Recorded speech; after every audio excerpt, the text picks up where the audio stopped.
What's up, y'all? Today we're going to be talking about how to develop an I don't care mindset for 2024. Let's talk about it. The main goal is to rebuild or rebrand ourselves. So you want to start off with a fresh mindset, not looking at people the same way as you did, looking at things the same way you did. Don't go back. Don't be caught up doing the same things you did back in 2024 and all the previous years before that. Focus on you this year and take your power back. Really hone in on what you can give to the world and what you can give to yourself in 2025.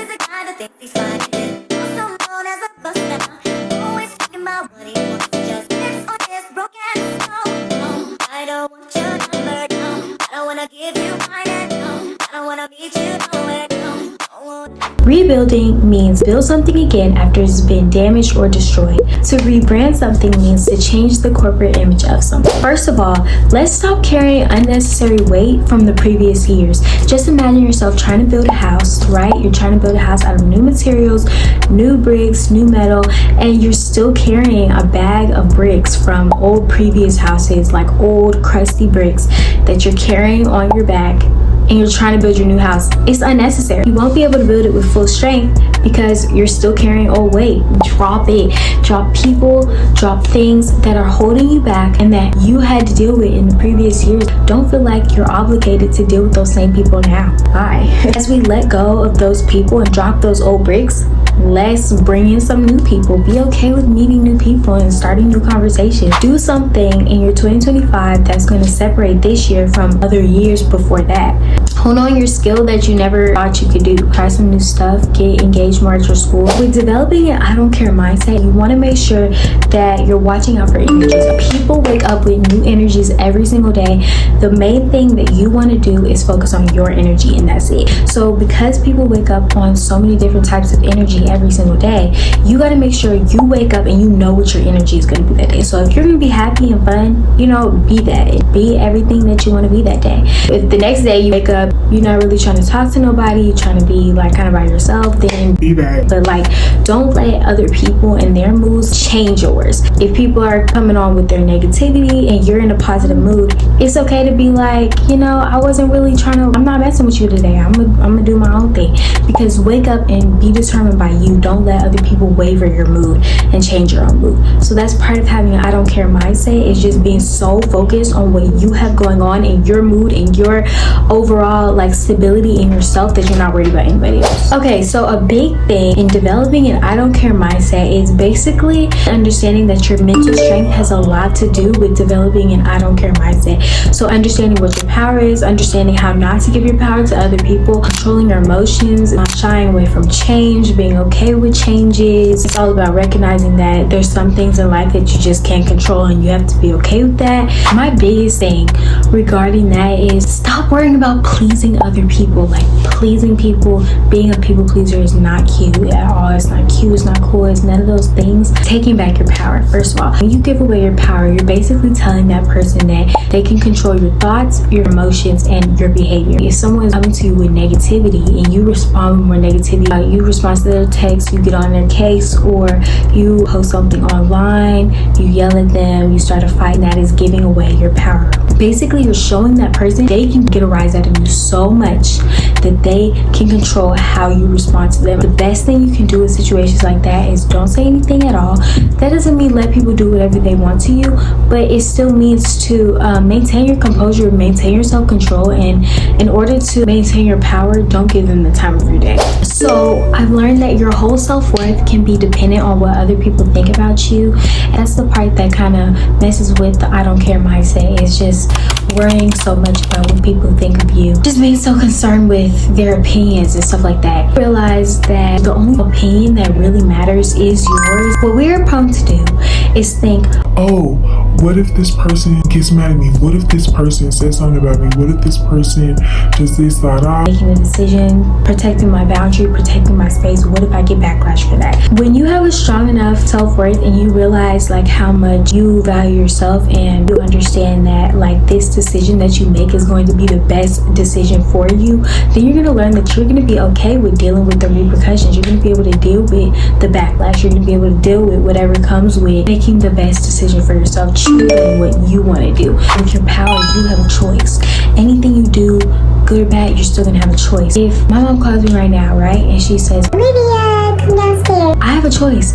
I can say, no, I don't want to come downstairs, or I can say, yes, ma'am. Either way, it's my choice. I still have a choice to do it. People make it seem like, oh yeah, you better do this, you have to do this. Like, no, I have a choice, but I have to understand that if I choose that bad choice, if I choose the choice to be like, no, I'm not coming down there, then I'm gonna have to deal with her running up these stairs and coming to get me. So it's just like, you're gonna get the consequence that comes with the decision you make, the reward or the consequence is important. And it can be so freeing to understand that you have a choice in anything you do, and you have a choice to respond to other people's negativity, and you have a choice to respond how you want to respond, period. Make sure that the responses you're giving to these people are your responses and not what the crowd wants, what they want from you. One of the biggest parts of people pleasing is criticism, what people have to say about you. Y'all, I get too much criticism talk about me a day. What I had to understand, what you have to understand, is that it's all about evaluating where this criticism is coming from. When people criticize you,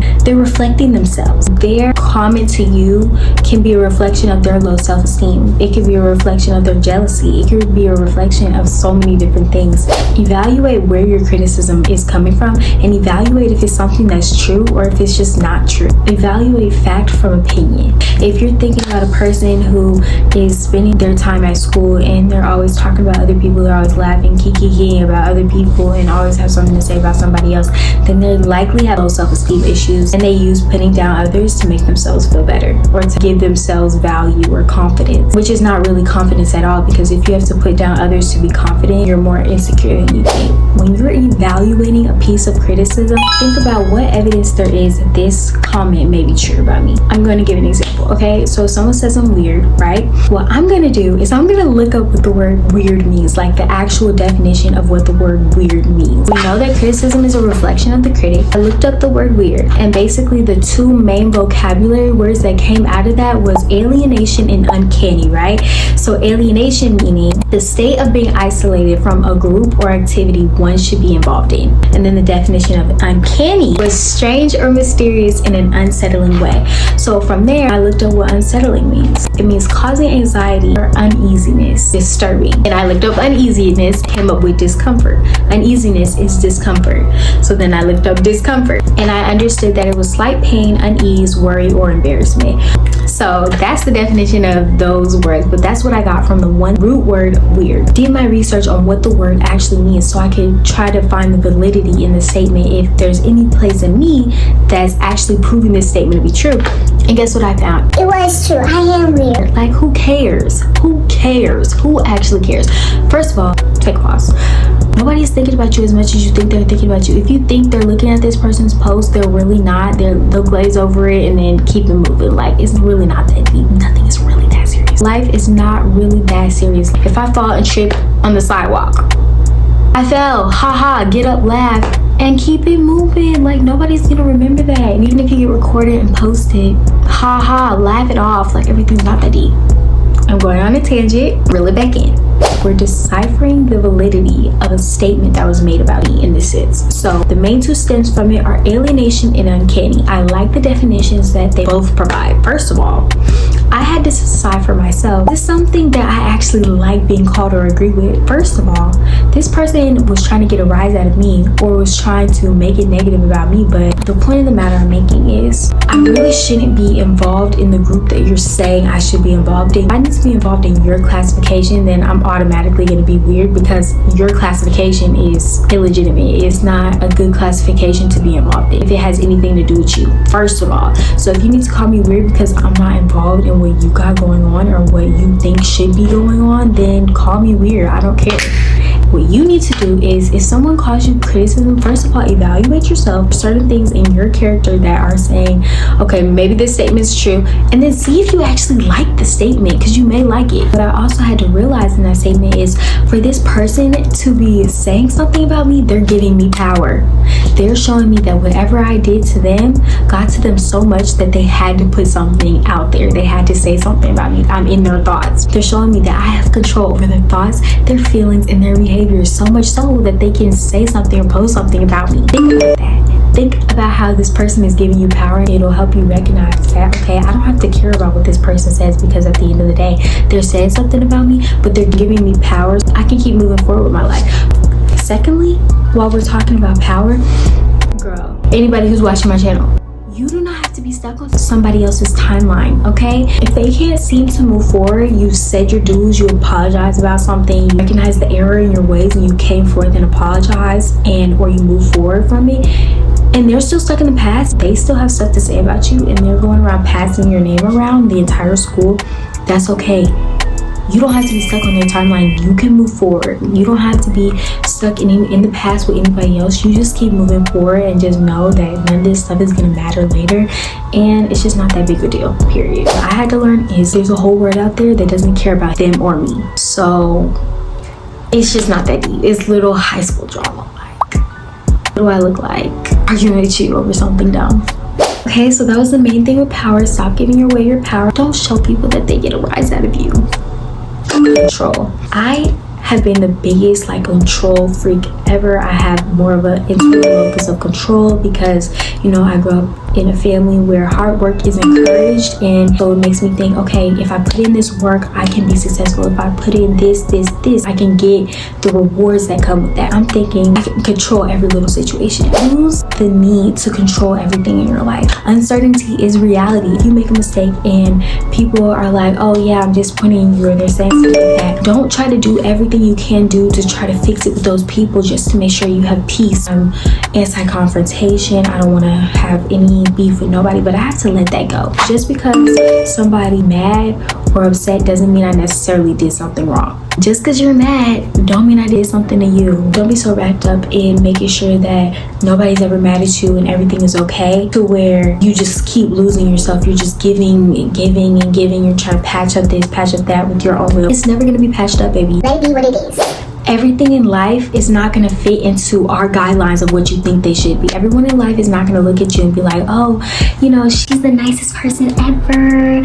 She always cares about others. Not everybody in your life is going to think that. It's okay to be a villain in some people's story because you have villains in your story, and that's just the way life works. That's just the circle of life. Let life go on its course. Here are some things you can do instead of responding to negativity. Take your deep breath. Find the thing that you can do that just makes you distanced out from the world. If that means playing a game, I play Cooking Fever personally. I love my Cooking Fever. I just be serving up the dishes, and I don't really care about what's going on around me because I'm so focused on getting 3 stars in my game. I've learned that the most successful people, they don't let what one person has to say about them control their whole attitude and change their whole life course and stop them from doing what they want to do. If you want to be successful, stop letting what one person or 2 people or the whole school have to say about you dictate who you are.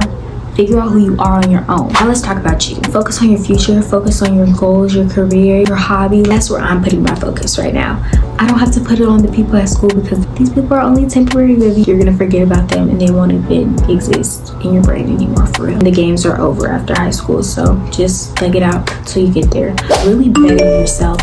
Focus on getting to that version of you that you really want to be. I encourage reflecting, writing down everything. Write down your standards, morals for every single aspect of life, and you know what your aspects are. Write down your values, write down what you believe respect is, write down all those things so that when you do have a person in your life that comes in and they are trying to knock on your door and get in, you can be able to say, okay, come in, or no, you're not welcome, because the list in you is not correlating. Do past reflection, future reflection, past issues, relationships, friendships, so that you take those things that you learn, take what you like from it and put that in your standards list, and take what you don't like from those and throw it away. That's all about becoming the new version of you and bettering yourself. With I don't care mindset, you simply just don't care. Stop caring. I've got it to a point where I don't care. You get to a point where you just don't care. Where you can walk in school, somebody can say, oh, I like your shoes, or someone can say, oh, your shoes are ugly. And either way, that's cool. Either way, the response is that's cool because I like my shoes, and what does it matter what you think? It doesn't. Let me know. Let me know. People just be feeling they're really, come down here. When were you up here? It's okay. It's okay. Just tell people it's okay, because it is. It's okay. Get your work done. Set yourself up for your future. You don't really got to talk to people like that. Don't feel like you need a social circle. Don't feel like you need to just do everything everybody's doing. You can make friends. You can create your own friend group. Focus and prioritize you, period. Who you want to be. Start embodying and portraying who you want to be now. When I get to the best version of myself, I'm not going to be tolerating no mess. It means at school, people are going to try to get a rise out of you. Oh, we're good over here. Keep it moving. You don't have to be stressed out and stuck on the low moments and the low things. Having a positive outlook on life is so cliche. I'm honestly tired of hearing it in every YouTube video, but it's true. You need to have a positive outlook on life and don't let people sway who you are. Figure out who you are on your own. Watch My Authenticity Vid and get your life together. I'm so glad you found my channel. Thank you for watching this video and stay tuned for the next one. You don't have to care. Be a boss.